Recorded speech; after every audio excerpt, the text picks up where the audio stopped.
and also on Lizzies Channel as well. I am going to just check a few technical things just to make sure that I don't talk for half an hour with absolutely zero people listening, because that would be a catastrophe. I have been having quite a lot of problems with doing live streaming over the last few weeks since all of the problems we've had, for the simple reason I think that I guess the broadband speeds are all down, and so yeah, it's been really tricky broadcasting. And let's see if there's anyone out there in cyber world who is logged in.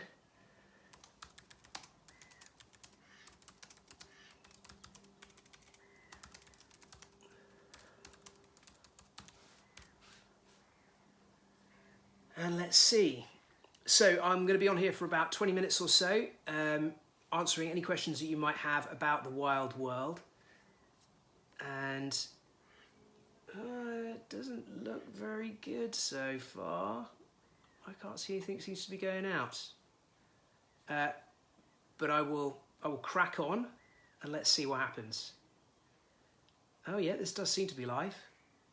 Well, to anyone out there who is watching, I am currently in the houseboat that Helen and I lived on for about 2.5 years. So Logan, our first son, was born while we were living on here, and he wasn't actually born on the boat. He was born in a hospital. Being born on the boat would be pretty ridiculous. But we did have an unbelievable summer when we were living here. It was the hottest summer we'd ever had. And so having a tiny baby inside here was a little bit like trying to bring up an infant inside a sauna. It was absolutely horrific. But now it makes a perfect place for me to do my live lessons, which I'm doing once a week, Wednesday mornings, 9:30 after the body coach. Amazing live stream. We have some people already who are writing in. So Borton Heath Academy, I hope I've said that right. Thomas Harling, please say hi. Hello you all. Really nice to have you on board.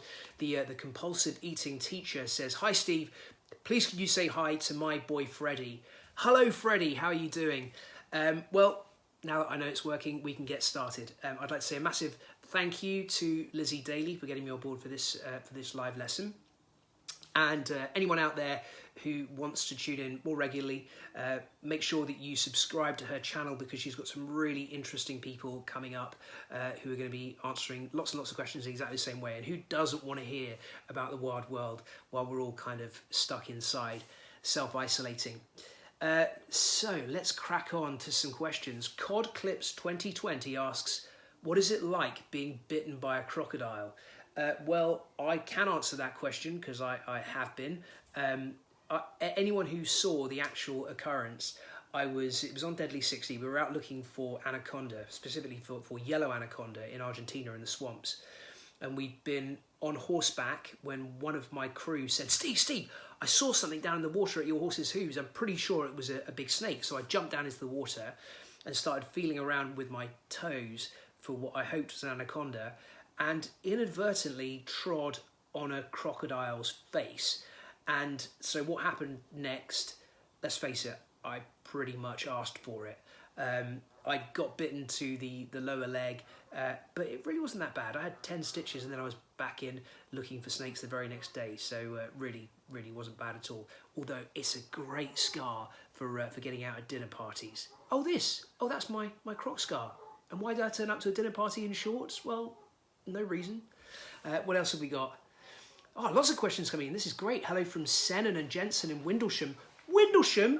That's where my parents live. Amazing. And Senan, we so nearly called one of our twins Senan. Senan Cove in Cornwall is where Helen used to work as a lifeguard when she was a kid. She's from just around the corner from Penzance and from Newlyn.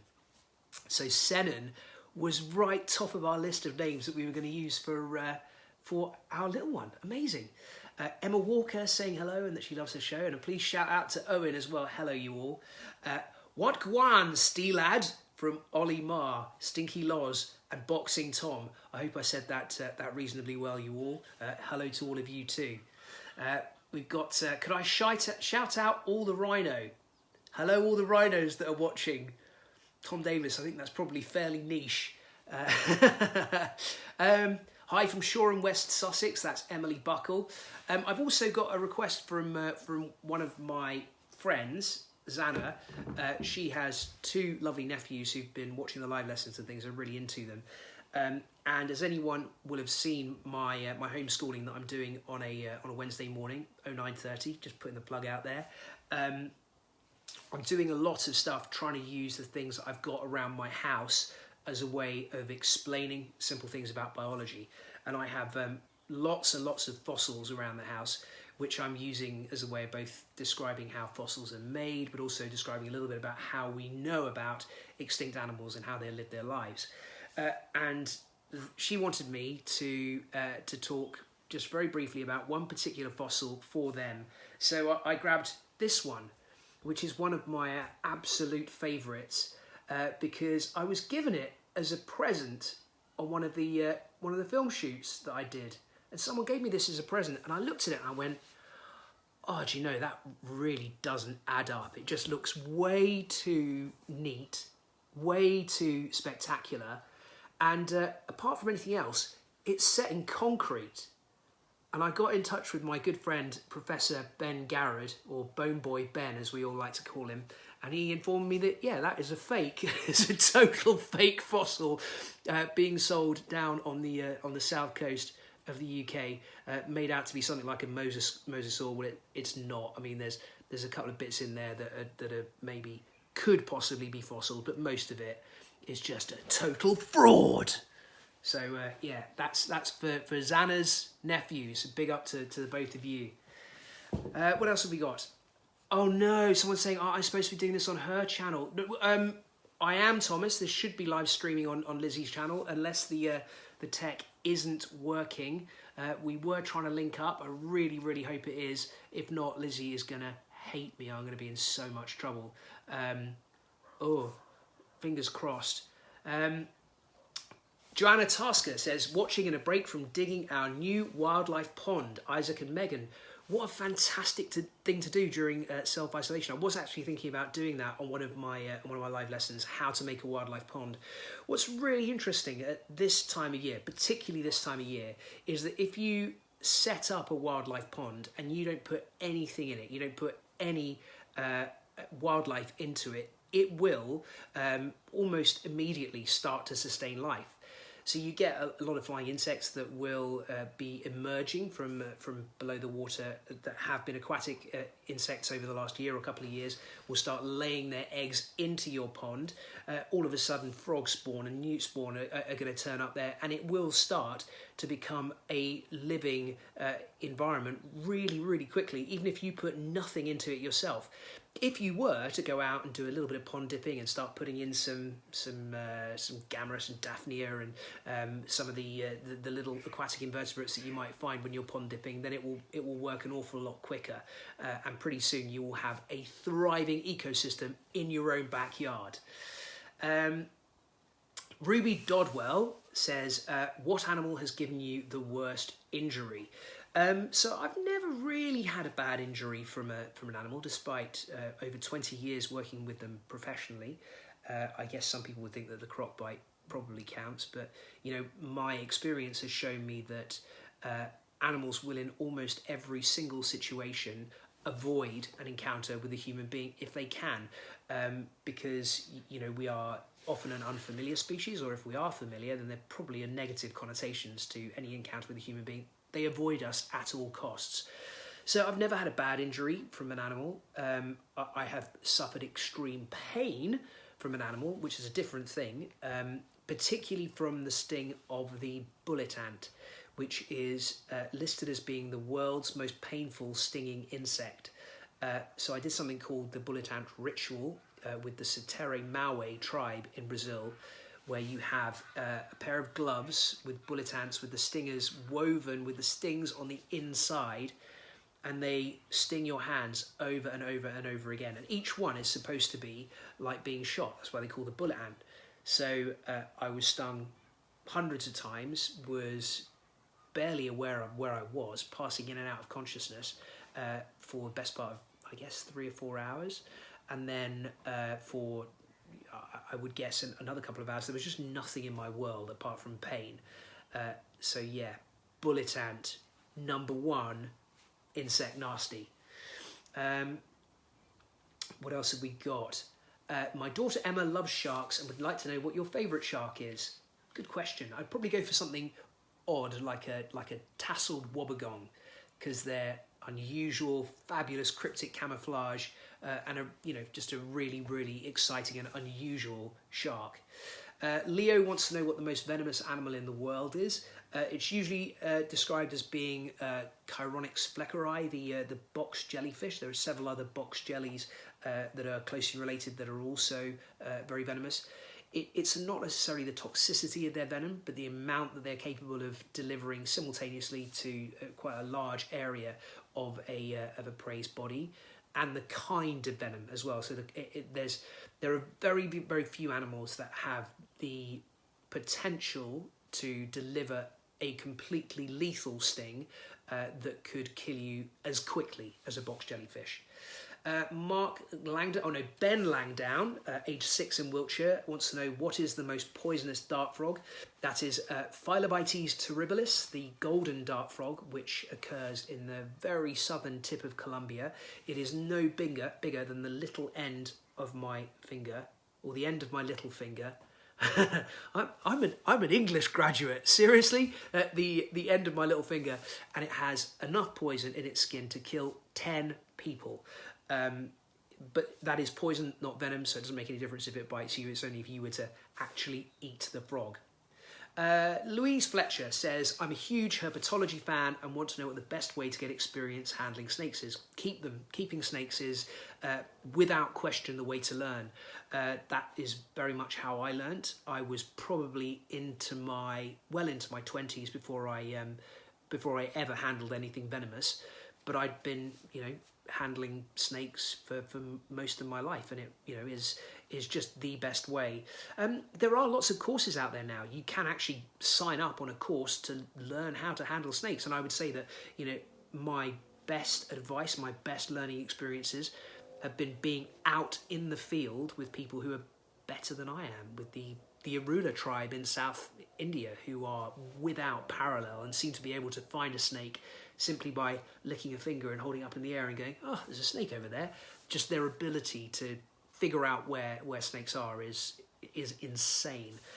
So yeah, learning from people that essentially have been doing it a lot longer than you have. Greg Sully, which spider, in your opinion, has the most ingenious web design or hunting strategy? I think you have to go an awful long way to better the orb web weaving spider right here in our country, the garden orb web weaver. And to sit and watch, or to film and then speed up and watch one of those building their web is one of the great miracles in nature. That said, my favourite has to be the net casting spider, sometimes known as the gladiator or ogre-faced spider. They make a small web, which they hold in between the front 2 pairs of legs. They hang like this, hanging down towards the substrate, and if an insect walks below them, they spread the net out over them. All of it happens in the blink of an eye. They entangle the insect, bite it, inject it with venom, and it's all over. It is utterly spectacular, and they have the largest eyes for their size of any arachnid. Tommy Pilkington from the Isle of Man. What's the most exciting experience you've ever had whilst on expedition, and why? There's lots of potential answers to that question. I think one of them might be, we were in Suriname in South America. When was it? It would have been, not last year, beginning of the year before. And we came out of the rainforest onto a waterfall that doesn't occur on any map, that wasn't known by any of the nearest tribes, although the nearest tribes were, about 2 weeks worth of paddling away, that essentially did not exist. We were the first human beings to record that waterfall. It tumbled for 100 metres through the forest. It was rampaging white water, utterly spectacular, and nobody else had ever seen it before. And for that to happen in this day and age is just completely blew my mind. Thomas Harling, there are a lot of people on Lizzie's channel. I hope that means there's a lot of people watching on Lizzie's channel. I very definitely am supposed to be broadcasting on there at the moment as well. Fingers crossed. What else have I got here? Hello to Arthur Scott. Yes, hi Arthur, how you doing? Ben and Joe, which bird is the fiercest? The Guinness Book of Animal Records listed as being the southern cassowary. Certainly they have a spike-like toe that they are capable of using to eviscerate or disembowel any predator that might be coming towards them. And yeah, I mean, they can be really, really fierce. Thomas Harling again. I'm sorry, mate. There's nothing I can do now. It's either broadcasting there as it should be or not. I'm very, very sorry if it isn't. What else have we got? Alfie Dickens, trying to prepare for biology A-level after all my GCSEs have been cancelled. Oh, mate, I really feel for you. It's so, so hard. All I can say is there's lots and lots of people now, like Lizzie, who are getting out there, getting as much content as possible out there for people to see, which hopefully can help you on your way and help you, keep excited and keep enthused. All I can say is keep your end goal in sight. Whatever it is that made you want to do those biology A-levels, that goal is still there. That goal hasn't gone away. And if anything, be more hungry for it. Now that you're sat frustrated and going up the walls, just think about the opportunity that those qualifications are going to give you and strive towards them. And the very, very best of luck from me. I really feel for you. It must be horrific. Rich J, have you ever been sprayed by a skunk? Yes, and it was awful.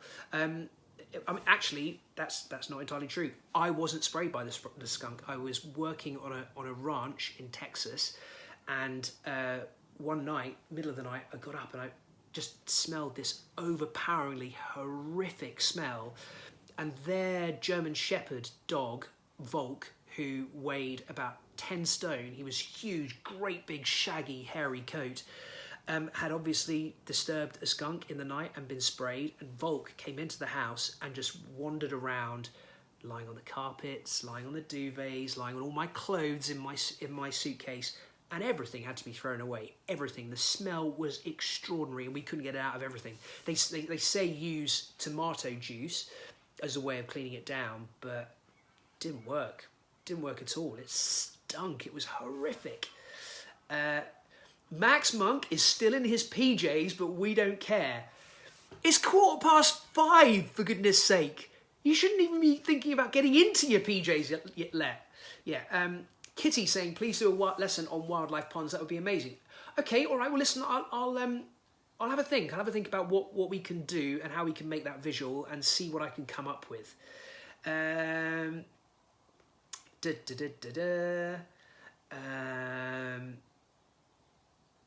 Laura Felton, Ben and Laura in Colchester say your expeditions are both dangerous and technical. Have you had to go on courses to learn skills, or have you learnt as you go along? It's a bit of both, really. I started doing expeditions with the Duke of Edinburgh and with the Scouts in my early teens. And then beyond that, once I started doing expeditions on my own in my late teens, I obviously learnt by my mistakes, I learnt by my failures. But then I also did lots of courses as well. So I took all of my kayaking qualifications, my sea kayaking qualifications for teaching as well as for leading expeditions, likewise with whitewater and with mountaineering and expedition leading and my medic qualifications. And it's taken a long, long time and a lot of money, for want of a better word. It takes a long time to get qualified, and all I can say is just get started as early as you can. And it doesn't have to be some massive full-on expedition to a far-flung part of the world. Once all of this is over, start thinking about doing a sea kayaking expedition around the coast of the UK, or going for a hike in your nearest local national park. that's the way to get started. Joshua, have you ever seen a shoebill? Yes, I have, in Uganda. They're fabulously rare.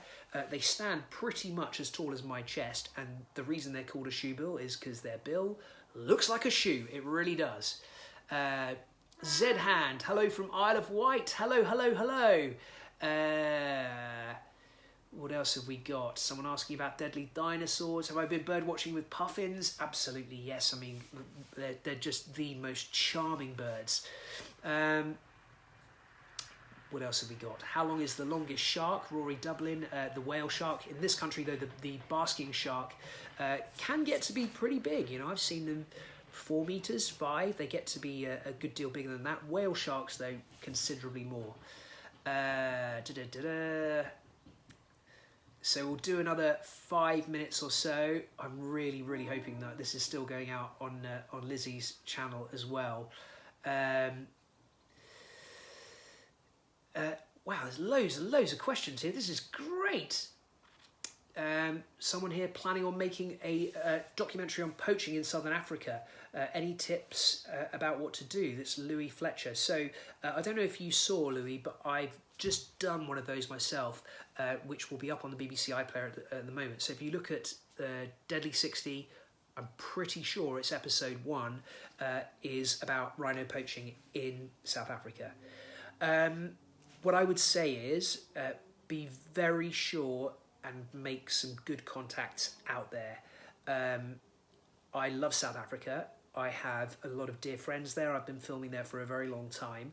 But it's probably more than any other country I've been to in the world, somewhere where you can really let your guard down, because you know you go to the garden route or you go to the nice parts of Cape Town and it is stunningly beautiful, and you would think that you're in, you know, the safest place in the world.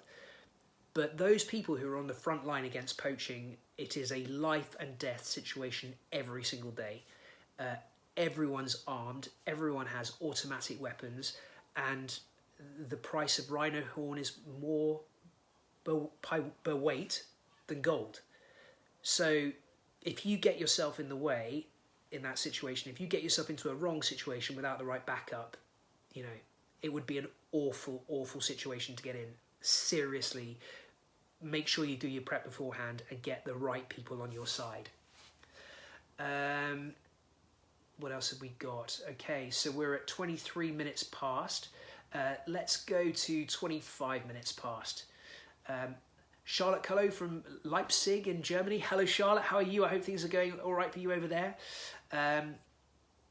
Freddy Ramen, which is scarier, the great white shark or the saltwater crocodile? So I've dived with both great whites and big crocodiles, and underwater there is no comparison. The big crocodiles were utterly terrifying, and you just got the sense that there was nothing you could do about it. I mean, how true that is, it kind of depends on the water clarity and quality. Sharks have incredibly sensitive noses, so you do kind of know that as a last resort, if a shark came towards you and you've got a camera in your hand, which I almost always have, that a bump on the snout usually is enough to send them packing. Do that to a crocodile and it will bite harder. So that's, yeah, why I've always found that really, really freakish. What else have we got? Let's do a couple more minutes. Cobra asks, do saltwater crocs have the strongest bite force per square kilogram? Yes, they absolutely do. The strongest animal that's around today. Some of the extinct crocodilians would have had an even more potent bite force. I'm going to do a terrible job of pronouncing this name. This is from Leicester. I think it's Jawaria from Leicester is camping in their garden as part of the cubs. What birds should they look out for first thing in the morning? Well, what you should do is listen out, because very first thing in the morning, we have, I would say, the finest dawn chorus of any place in the world. And even something as simple as our humble blackbird has a fluted call, which is gorgeous and glorious. And I think that just listening out for that, when all the other birds start joining in and you have this incredible orchestra of sounds, it can really brighten your dawn and the beginning of your day. So good luck to you. very, very best of luck camping out for the Cubs. I hope you have a wonderful, wonderful time. Thomas and George, they are online. Hello, you all. I'm really, really glad that you got to see it and you got to see my triumphant fake fossil. And they want to know the biggest fossil I've found and where did you find it? So, we had the most amazing expedition in Oman last year, where we made the first ever ascent of a mountain in the desert, and halfway up this vertical cliff face that we were climbing, there was a cave no more than 1.5 meters high, and inside we found a stack of fossils which looked like the fossils of a whale. Now, we can't be 100% sure that that's what they are. Certainly there's been suggestions they could be fossilised burrows of ancient shrimp-like creatures, but they were huge. There's no way that we could have taken them out. They were massive, massive fossils, and some of them looked exactly like the vertebrae of cetaceans. So, yeah, they were easily the biggest ones I've seen. Okay, so a massive thank you to Lizzie Daly for hosting this live lesson. Please subscribe to her channel and check out all of the other live lessons that she's got happening on there. There's lots of my old friends and colleagues who are tuning in to do exactly the same as I'm doing now. To anyone else, Wednesdays, 9:30 in the morning, I will be doing my live lessons from my channel. And all the very, very best from me, Stevie B!